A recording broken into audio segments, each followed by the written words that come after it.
योगी जटिल अकाम मन, नगन अमंगल वेश। अस स्वामी ये कहाँ मिली, परी हस्त असिरेख। सोनि मुनि गिरा सत्यज जानी, दुख दंपति उमा हरसानी। नारद हूँ यह भेदु न जाना, दसाइक समुझब बिल गाना। नारद जी की वाणी सुनकर उसको हृदय में सत्य जानकर पति पत्नी हिमवान और मैना को दुख हुआ और पार्वती जी प्रसन्न हुई। नारद जी भी इस रहस्य को नहीं जान सके, क्योंकि सबकी बाहरी दशा तो एक सी है, पर भीतरी समझ तो अलग अलग है।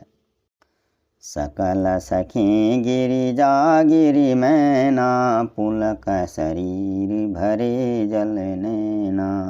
होई न मिषा देव ऋषि भाषा, उमा सो बचनु हृदय धरि राखा।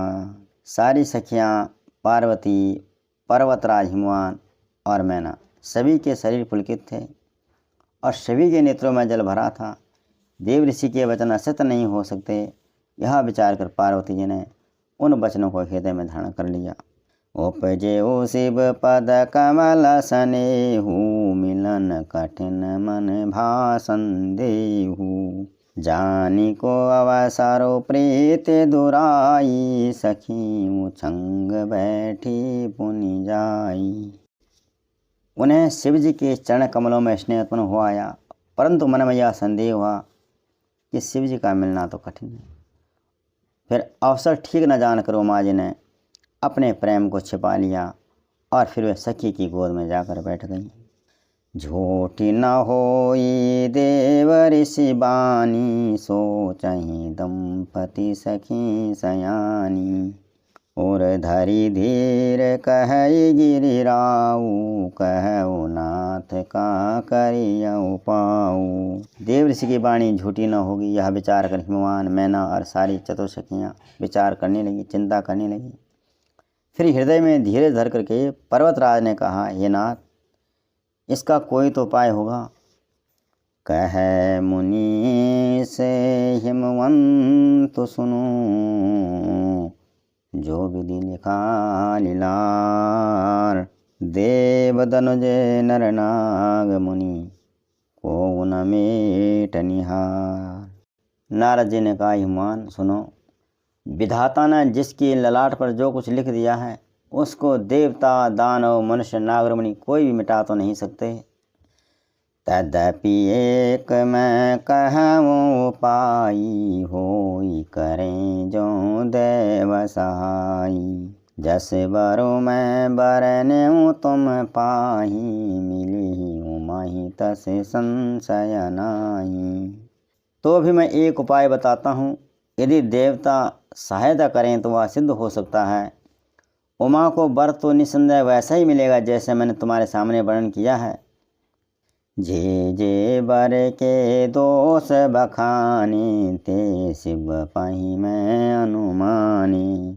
जो विवाह शंकर सन होई, दोष गुण सब कह सब कोई।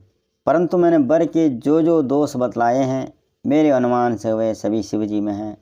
यदि शिव जी के साथ उमा का विवाह हो जाए तो दोषों को भी सब लोग गुणों के समान ही कहेंगे।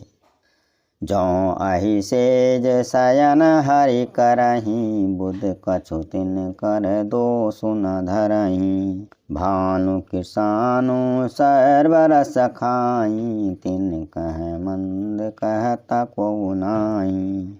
जैसे भगवान विष्णु शेषनाग की सैया पर सोते हैं तो भी पंडित लोग उनको कोई दोष नहीं लगाते।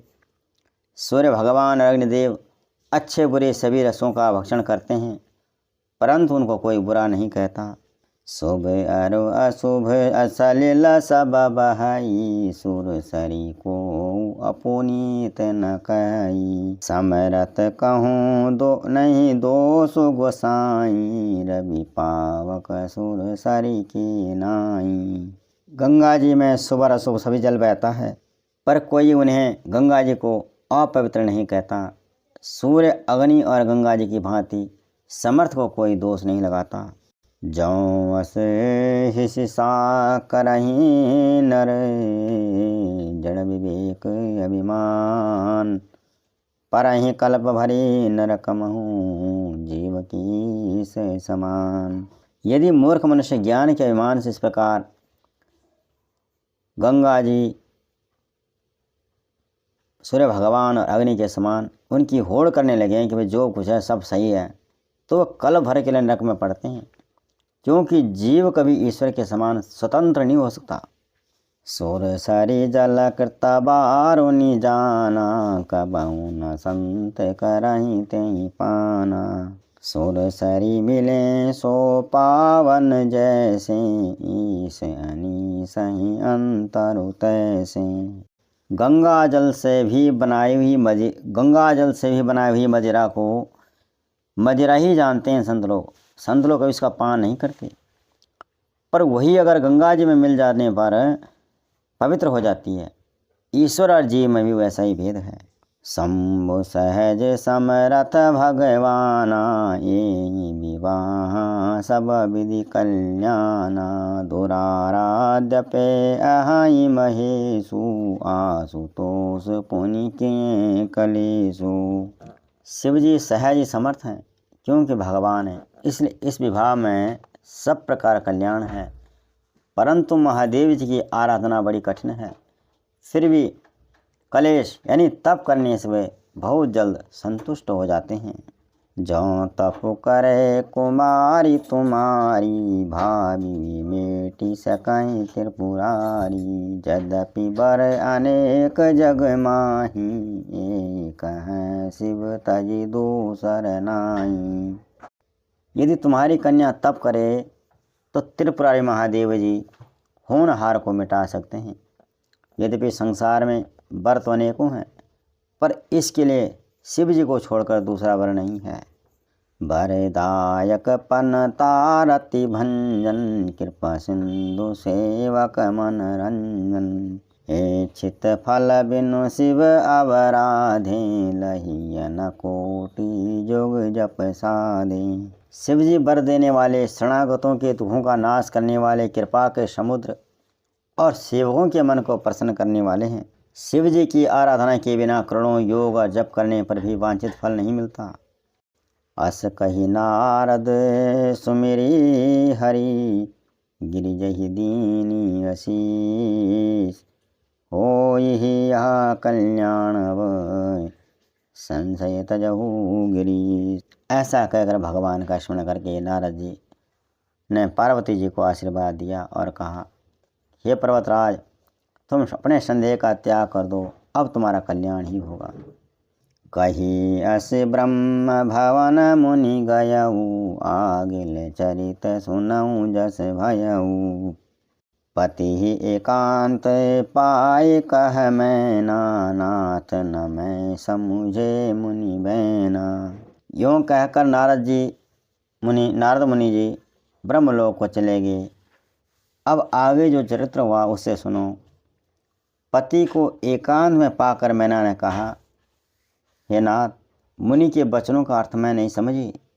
जौं घर बरो कुल होई अनुपा, करिय विवाह सुता अनुरूपा। नत कन्या बरु रहु कुमारी, कंत उमा मम प्राण प्यारी। जो हमारी कन्या के अनुकूल घर वर और कुल उत्तम हो तो उसका विवाह कर लीजिए, नहीं तो लड़की चाहे कुंवारी ही रहे, पर अयोग्य वर के साथ का विवाह नहीं करना चाहिए, क्योंकि ये स्वामिन पार्वती मुझको प्राणों के समान प्यारी है। जौं न मिली ही बरु गिरी जहि जोगु, गिरी जड़ सहज कहे सब लोगु।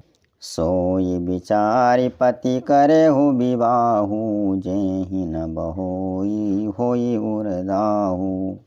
यदि पार्वती के योग्य वर न मिला तब सब लोग कहेंगे कि पर्वत तो स्वभाव से ही जड़ मूर्ख होते हैं। इसलिए स्वामी, इस बात को विचार कर ही विवाह कीजिएगा, जिसमें फिर पीछे हृदय में हमें संताप न हो। अस कही परी चरण धरि सीसा, बोले सहित स्नेह गिरीसा। बरो पावक पगटे शशि माही, नारद बचनो अन्यथा नाही। इस प्रकार कहकर मैना पति के चरणों पर मस्तक रखकर गिर पड़ी। तब हिमान ने प्रेम से कहा कि चाहे चंद्रमा से अग्नि प्रकट हो जाए, पर नारद जी के वचन कभी झूठे नहीं हो सकते। प्रिया सोच परिहरऊ सबो, सुमिरऊ श्री भगवान। पार्वती निर्मयऊ जेहि, सोई करी कल्याण। प्रिय, तुम चिंता छोड़कर भगवान का स्मरण करो। जिस भगवान ने पार्वती जी को रचा है, वही उसका कल्याण करेंगे। जय श्री राम।